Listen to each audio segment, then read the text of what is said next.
Hello, everybody, and welcome to A Bit of Brad. Last week, I was talking about how much I loved growing up. When I did, I forgot something. One of my favorite athletes as a kid was a football player by the name of Gale Sayers. You remember Gale Sayers?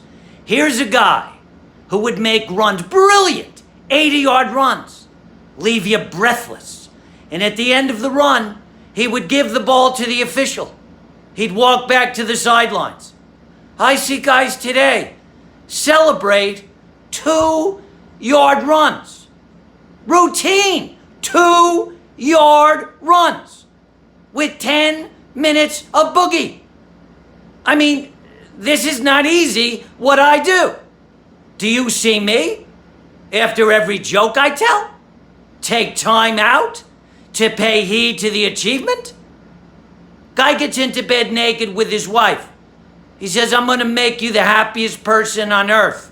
And she says, I'm gonna miss you. Whew, yeah, whew, yeah, whew, yeah. So, I wrote a play called My Son the Waiter, A Jewish Tragedy.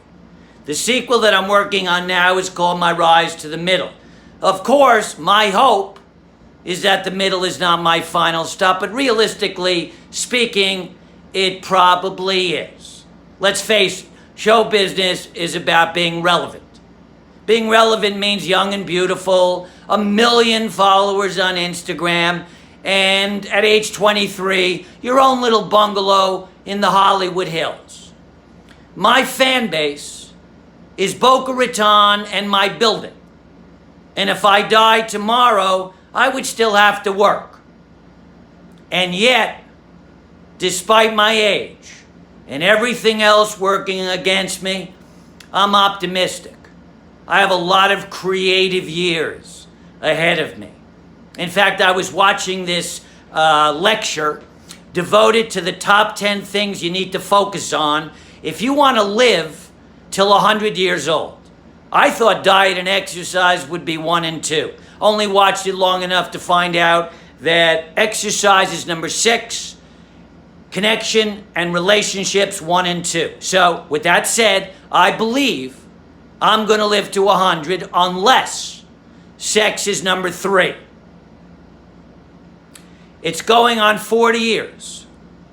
40 that I've lived in the same one-room apartment. My mother would love to see me get a 1-bedroom apartment. I don't want a 1-bedroom apartment. What do I need a 1-bedroom apartment for?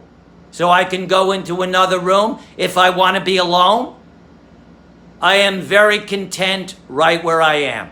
And I think a lot of that has to do with priorities.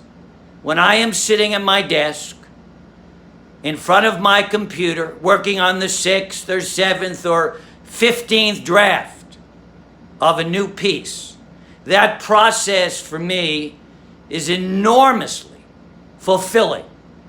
Much higher priority than having my own bedroom. So a 90-year-old woman says to her husband, honey, come upstairs and make love.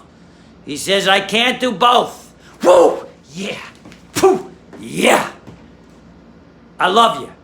Stay well.